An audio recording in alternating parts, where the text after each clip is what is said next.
제가 지난번에도 말씀을 드렸습니다만 성경에는 역설적인 표현들이 참 많이 있습니다.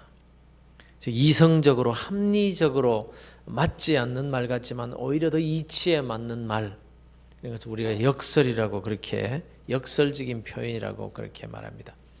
기적이나 초자연적인 그런 일들은 이미 이성을 떠난 초월적인 부분이기 때문이니까 그렇다 하더라도 우리가 살아가는 평범한 생활 속에서 이러한 이해할 수 없는 역설적인 말씀들은 받아들이기가 그렇게 쉽지가 않습니다. 예를 들어 예수님이 물 위로 걸으셨다. 이건 초자연적인 능력이에요. 이해할 수 없어요. 이해할 수 없지만 이것은 믿음으로 해결하기가 쉬워요. 왜요? 우리는 이해 안 되지만 예수님이 물 위로 걸으셨다. 예수님은 하나님이시니까. 하나님이시니까. 그분은 전능자이시니까. 사람이 아니시니까. 사람이지만 하나님이시니까. 이건 믿음으로 해결해요. 믿습니다 할 수 있어요.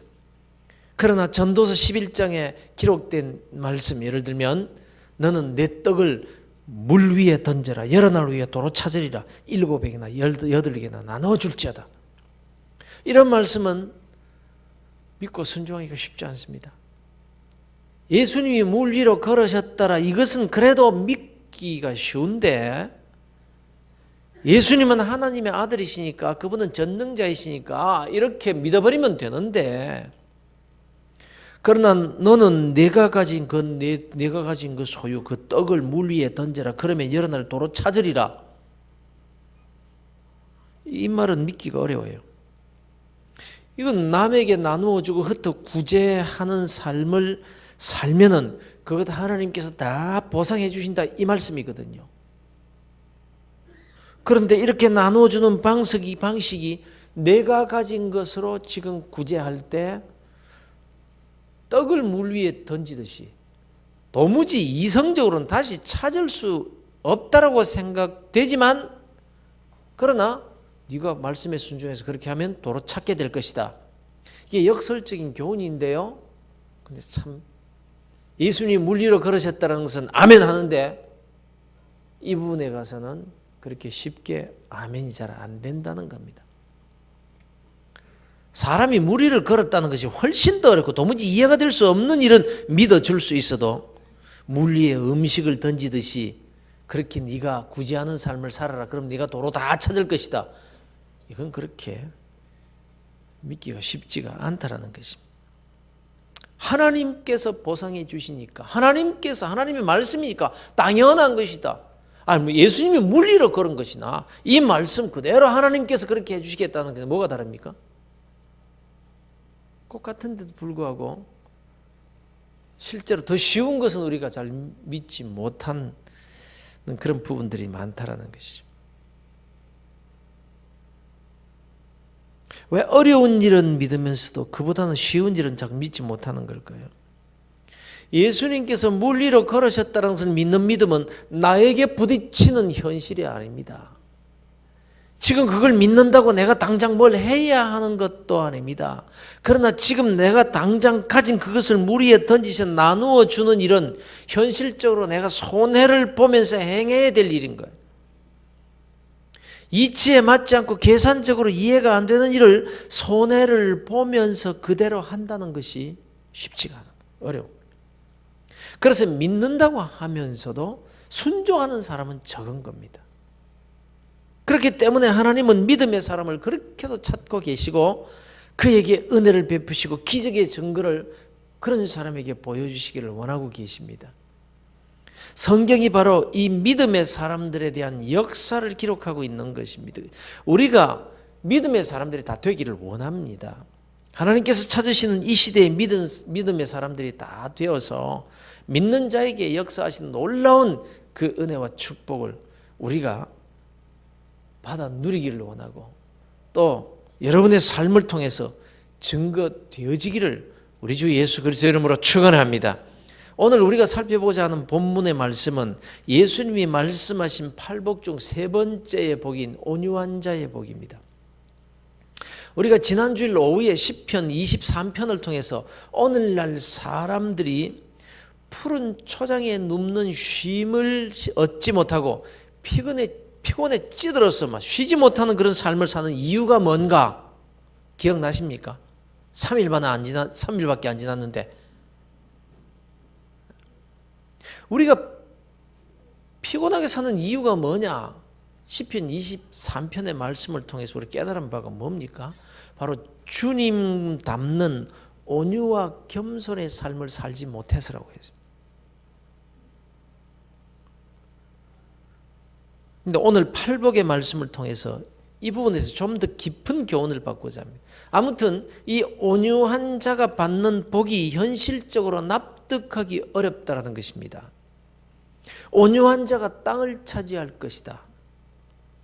우리가 알다시피 오늘날의 경제활동 중 가장 어렵고 또 어떤 의미에서는 목표가 되다시피 한 것이 바로 부동산의 소유입니다.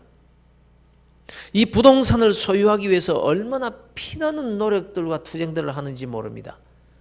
그래서 현실적으로는 온유한 자가 땅을 차지한다라는 말을 그대로 받아들이기가 쉽지 않은 거예요. 오히려 강한 자가 땅을 차지한다고 해야 되지 않겠냐. 힘과 권력을 휘두르며 남을 밟는 자가 땅을 차지할 수 있게 되는 것 아닌가.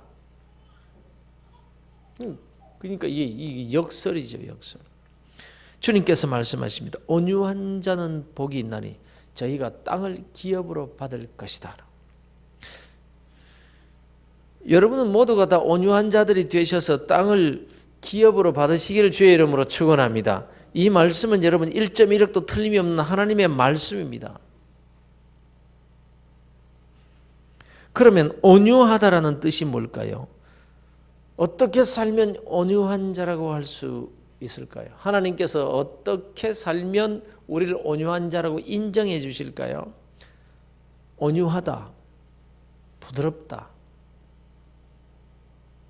그런 뜻입니까? 이래도 좋다, 저래도 좋다, 조용하게 살고 양처럼 온순하면 온유한 사람이라고 인정을 받을 수 있을까요? 물론 이것도 온유한 자의 부분적인 특성이면 틀림이 없습니다만, 그러나 그것만은 아닙니다. 그 이상의 것입니다. 마태복음 5장에 나오는 이 온유라는 단어는 히랍어로 프라우스인데 이 말은 중용을 지킨다라는 뜻입니다. 중용을 지킨다. 이것은 이것도 아니고 저것도 아닌 딱 중간에서는 중립을 지키는 것이 중용을 지키는 것인가? 아닙니다. 중용이라는 것은 지나치지도 않고 모자라지도 않다라는 뜻입니다. 경우에 합당한 삶을 말하며 분수에 맞게 행동하는 것을 가리켜서 중용이라고 합니다.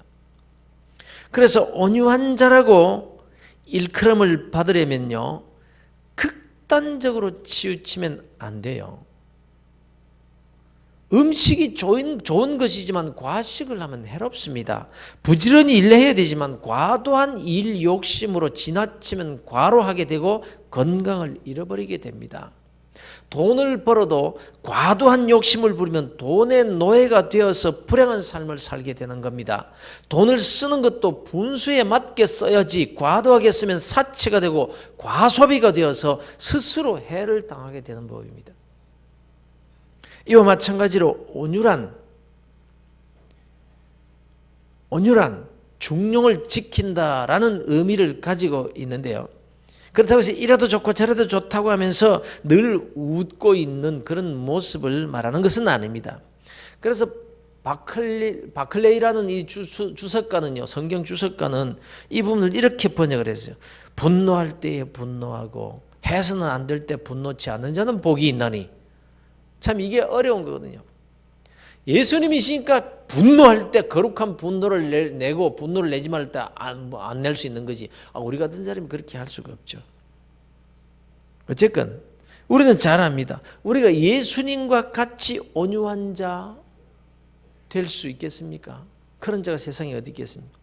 우리 예수님은 얼마나 온유하셨는지 굵은 못이 손과 발에 뼈를 뚫는 아픔 가운데서도 흉악한 그 폭도들을 향해서 큰 소리 한 번 지르지 않으셨습니다. 아버지여 저들의 죄를 사하여 주시옵소서. 이렇게 기도하신 온유하신 분이십니다. 그러나 우리 주님은 경노하실 때는요, 독사의 자식들아 이렇게 책망을 하셨습니다. 하나님의 성전이 더럽혀질 때는 성을 뒤집어 엎고 채찍으로 후려치실 정도로 아주 분노하셨습니다. 그래서 온유한 사람이란 자기 욕심과 감정에 끌리지 않고 말씀의 기준에 서서 용감하게 행동하는 사람을 온유한 사람이라고 합니다. 또 프라우스라는 이 말은 길들여진 동물에게 사용되는 말입니다. 즉 주인의 명령에 잘 순종하는, 고삐를 끄면 끄는 대로 잘 따르도록 훈련된 상태를 말합니다. 그래서 온유한 자는 타고나면서 그냥 성격이 온유하고 착한 상태를 말하는 거 아닙니다. 그런 사람이 있어요. 그러나 겉으로는 온유하게 보일지 모르지만, 부드럽게 보일지 모르지만 하나님께서는 온유한 자가 아니라고 그렇게 보실 수 있어요. 아무도 모르는 거예요. 실제로 그 속은요. 그런 거로 주님이 말씀하시는 온유한 자란 적어도 자기의 욕심과 자기의 생각과 자기의 본능을 억제할 수 있도록 수련되고 훈련된 자를 지칭하는 것입니다. 원래는 성격이 괴팍할지라도 하나님의 말씀 때문에 참고 입술을 꼭 다물고 자기를 포기할 줄 아는 자, 바로 이와 같은 자를 말합니다. 그 성격과 기질과 본성이 어떠하든지 간에 말씀에 의해서 조정이 되고 억제되고 방향 지워지는 사람을 말하는 것입니다. 불같은 성격을 가진 사람인데도 불구하고 하나님의 말씀이라고 하면은 그저 고개를 탁 숙이고 뒤로 물러서는 분들이 계십니다.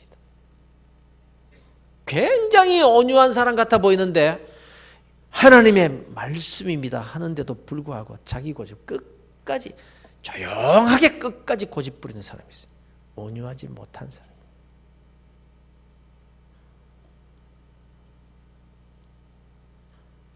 믿음 때문에, 말씀 때문에 본성이 아주 그냥 성격이 대단히 강한 분이신데 믿음과 말씀 때문에 어제와 오늘이 다른 사람이 있습니다. 과거에는 그렇게 과격했던 사람인데도 불구하고 말씀 때문에 믿음이 그 속에 들어가니까 사람이 바뀌어져 버렸어요. 바뀐 게 바뀌라 기질은 그대로 있지만 인내하고 참고, 이런 자가 온유한 자로 인정받아 땅을 기업으로 받게 된다라고 성경이 말씀하고 있는 겁니다. 혹 사람에게는 온유하지 않은 것처럼 보일지 몰라도 하나님이 보실 때 온유하다라고 보시면은 그가 땅을 기업으로 받게 된다는 하나님의 말씀입니다. 또 프라우스라는 이 온유라는 말은 교만과 반대된 개념을 가진 말입니다. 그러니까 온유한 자란 겸손한 자를 말하는 거죠. 근데 여러분 아시지 않습니까? 우리 주님이 얼마나 겸손한 자이셨습니까? 빌립보서에서 바울이 겸손에 대해서 설명하기를 너희 안에 이 마음을 품으라 곧 그리스도 예수의 마음이니 이렇게 말씀하시면서 예수님은 하나님의 본체이시지만 하나님과 동등됨으로 여기지 아니하시고 그걸 포기하시고 사람의 모습으로 이 땅에 오셨을 뿐만 아니라 종의 형체를 취하셨다 이렇게 설명을 합니다. 그래서 하나님께서 그 예수님을 지극히 높여서 하늘과 땅을 지배하도록 하셨다. 하늘과 땅을 지배하도록 하셨더라. 바로 그 하늘과 땅을 지배하시는 우리 주님께서 온유한 자가 땅을 기업으로 받을 것이라고 말씀하고 있습니다. 아니 그분이 땅을 기업으로 주시겠다고 말씀하고 있습니다. 그런데 땅을 복으로 받는다는 것이 뭔가? 땅을 소유한다라는 소유의 개념이 아닌 거예요. 땅을 기업으로 받는다라는 겁니다. 사실 이 세상에 누가 땅을 자기 소유라고 할 수 있겠습니까? 땅은 아무도 소유할 수 없습니다. 사실은 땅은 하나님의 소유이십니다. 하나님께서 천지를 창조하신 후에 인간에게 땅을 다스리라고 하셨지 너 가져라 하시지 않으셨습니다. 그러니까 아무리 자기 이름으로 등기를 해놓다 하나님이 오라 하시면 땅 두고 가야 돼요. 땅의 주인은 세상에 없습니다. 사실.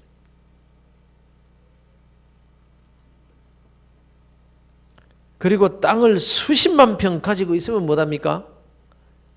그 가진 땅이라는 게 복이 되어야죠. 좋은 집에 살면 뭐합니까? 좋은 집 가지면 뭐합니까? 그 집에서 행복하고 즐겁게 살아야 복이지. 그 집에서 싸우고 다투고 심지어 그 집과 땅 때문에 자식들이 원수가 돼서 으르렁거린다면 그 땅은 기업의 땅으로 받은 것이 절대로 아닙니다. 성경에는 온유한 삶을 살아서 땅을 기업으로 받은 사람들이 기록되어 있습니다. 아브라함이 그렇습니다. 그는 온유한 사람이었습니다. 겸손한 사람이었습니다. 하나님의 말씀에 자기를 억제하고 순종한 사람이었습니다. 고향을 떠나라는 말씀에 자신과 모든 삶의 기득권을 포기하고 떠난 사람입니다.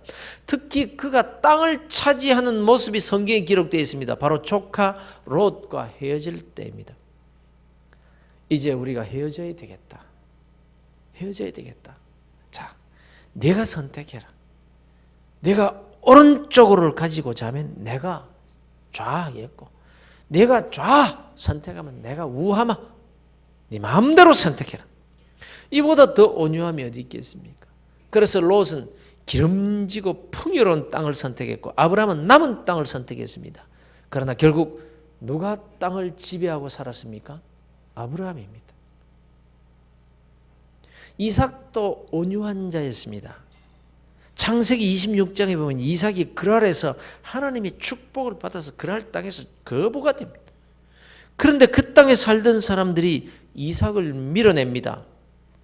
특히 뭐가 문제가 되었냐? 우물이 문제였습니다. 우물. 마치 오늘날 도시가 강을 끼고 이렇게 발달하듯이 그때는 한 족장 사회가 구성이 되려면 중요한 것이 우물이었습니다. 그런데 그 우물을 두고 떠나라. 이 물 우리 거다. 떠나라.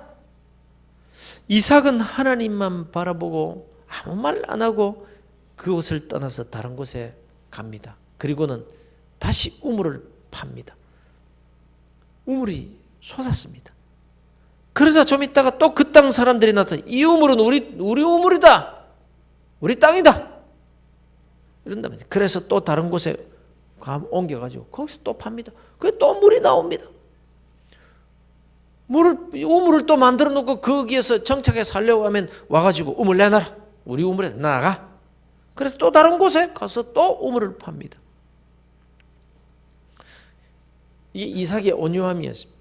자, 그렇다면 온유하다라는 것이 손해를 보고도 가만히 있는, 남이 내 것을 빼앗으려면 그냥 막 주고 그냥 가만히 바보같이 있는 그것을 온유라는 말인가? 이렇게 생각하실지도 모르겠습니다. 여러분이 살고 있는 집에 누가 와가지고 이 집 내 집이다 나가라 그렇다고 나가겠습니까? 그렇지 않습니다. 성경은 그것을 말하고 있지 않습니다. 이삭이 그때 거했던 땅, 그 땅은요 이삭의 땅이 아니었습니다. 흉년이 들어서 잠시 내려갔던 곳이 그랄이라는 곳입니다. 한마디로 말하자면 남의 땅에 가서 잠시 살고 있을 때였습니다. 제가 어릴 때만 해도 시골에서 땅이 없는 사람은요 노는 땅, 주인이 있는 땅이죠. 그런데 그 땅, 노는 땅이 있으면요 그냥 갈고 씨 뿌려서 농사 짓도록 해줬습니다. 땅 주인이 매정하게 가난한 사람 농사 못 짓게 안 했습니다. 물론 요즘은 생각지도 못할 일이지만, 근데 문제는 그 버려진 땅이라도 이삭이 가서 농사를 지으면 잘 되는데 문제가 있는 거예요. 짐승을 키우면 이삭의 짐승은 새끼를 2배나 낳습니다. 우물이 없으면 도무지 살 수가 없는 곳인데 이삭이 가서 자리를 잡고 땅을 파면 물이 솟아요. 그게 이제 문제가 되는 거예요. 그러니까 주인이 가만히 보고 있다가 와서 이제 벌 만큼 벌었으니까 그동안 살 만큼 살게 해주니까 나가라. 이렇게 하는 것이 이상할 것이 없는 것 아니겠어요? 주인의 입장에서는 그렇게 할 수 있는 겁니다. 그러나 이삭의 입장에서는 내가 고생해서 이 막 토를 일구어 놓고 말이에요. 샘을 만들어 놓았는데 그냥 나가라고요? 물론 당신 땅이긴 하지만 권리금 내놔요. 그렇게 저는 난 못 비킵니다. 이럴 수 있단 말입니다. 저 송도에 있는 복음병원, 지금은 대학이 전부 영도 캠퍼스로 옮기고 이제 의과대학만 남아 있습니다만은 지금 그 병원 정문 바로 옆에, 바로 오른쪽 편에 들어가자 보면 오른쪽 편에 판잣집 비슷한 낡은 집이 하나 있었습니다. 그 땅은 학교 땅입니다. 그런데 옛날에 못 살던 시절에 불쌍한 어떤 사람이 그 학교 땅에 움막을 쳐서 살기 시작한 겁니다. 신학교에서 매정하게 그 불쌍한 사람 쫓아낼 수 있습니까? 그래서 며칠 있다가 나가셔야 됩니다. 이런 정도로 그냥 놔둔 거예요. 그런데 그렇게 한 달, 두 달, 한 해, 두 해, 세월이 가고 보니까 이제 학교가 필요해서 이제 그만 비켜주세요 했단 말이에요. 그러니까 못 나갑니다. 내가 몇 년을 살았는데요. 보상해 주세요. 타협이 안 되는 거예요. 타협이 안 돼요. 그 학교 정문에 있으면서요, 이 사람들이 식당을 운영을 했어요. 집은 짓지는 못하니까 찌그러져가는 집이지만은 거기다가 라면도 팔고 떡볶이도 팔고. 그 학생들은 그런 거 모르니까 점심 때문에 학생들이 팔팔팔한 거예요. 장사가 얼마나 잘 되는지.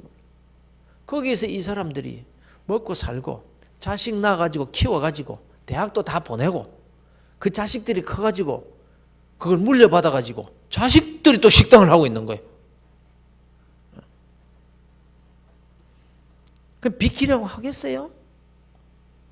그 사람들 내보내기까지 정말 우여곡절이 많았습니다. 보상 많이 해주고 내보냈습니다.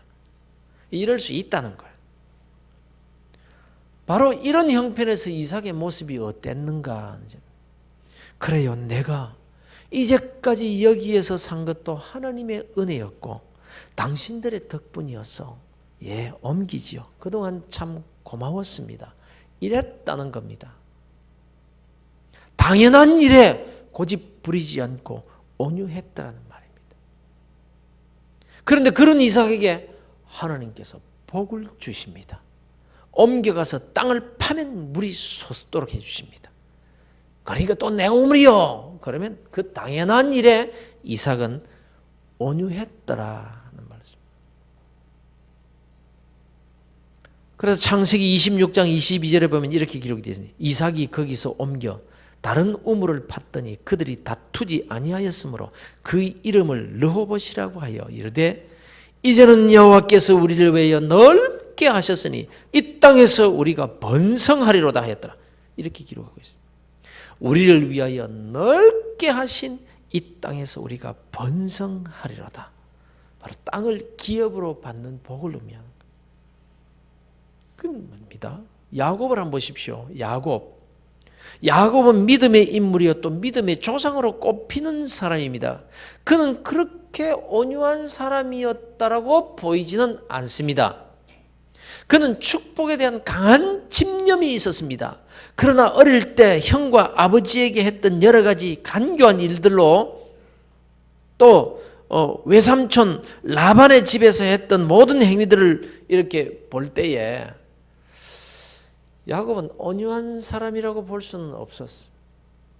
온유한 사람 같지는 않습니다. 그런데 그는 복을 받아서 부자가 되었습니다. 한 족장으로서의 자격을 갖출 정도로 복을 받은 것이 사실입니다.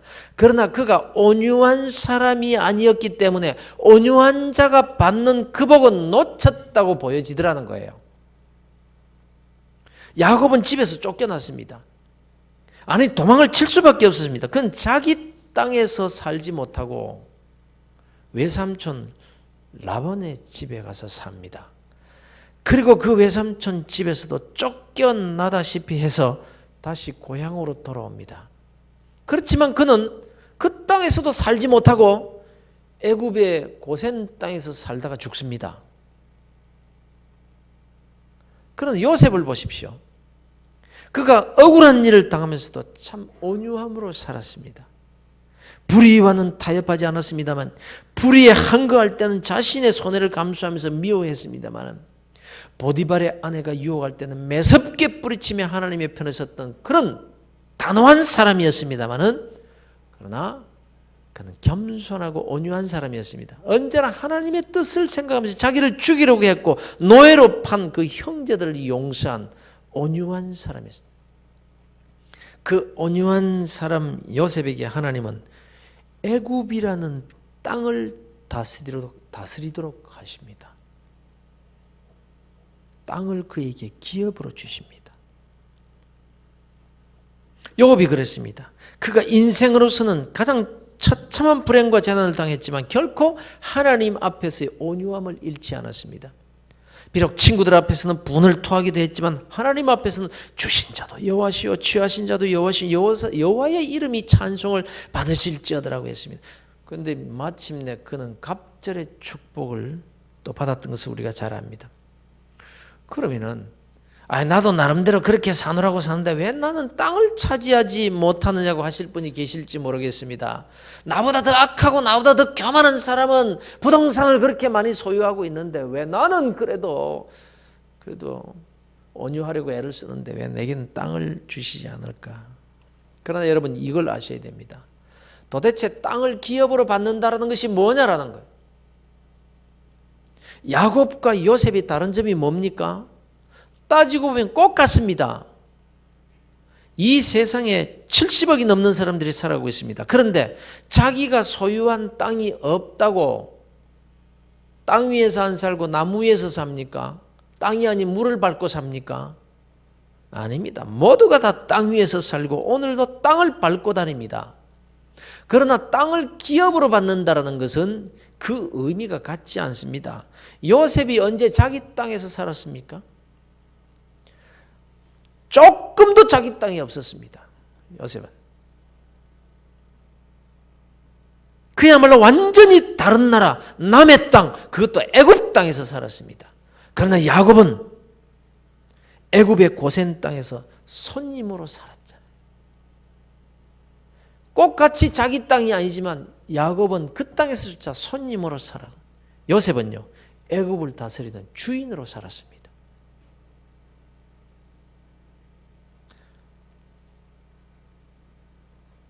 똑같이 자기 땅은 아니었을 때 기업으로 받을 수도 있고 그렇지 못할 수도 있다라는 것입니다. 지금 내 앞으로 등기가 되어 있느냐 아니냐의 문제가 아니라는 말씀입니다. 비록 남의 이름으로 등기된 땅에서 산다라고 할지라도 우리 하나님께서는 누구에게 그 땅을 기업으로 주시느냐 이게 더 중요한 거예요.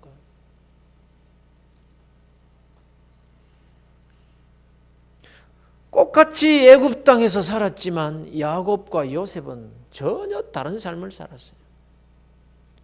그런데 성경의 말씀, 주님께서 하신 말씀을 근거로 되돌아보니까 왜 한 사람은 남의 땅에 가서 같이 사는 건 똑같은데 한 사람은 땅을 기업으로 받았고 한 사람은 손님으로 얹혀서 살았느냐. 그 삶을 돌아보니까 한 사람은 온유하지 못한 삶을 살았고 한 사람은 온유한 삶을 살았더라. 그러고 보니 진짜 하나님의 말씀은 진리더라. 우리 깨닫게 되는 거예요.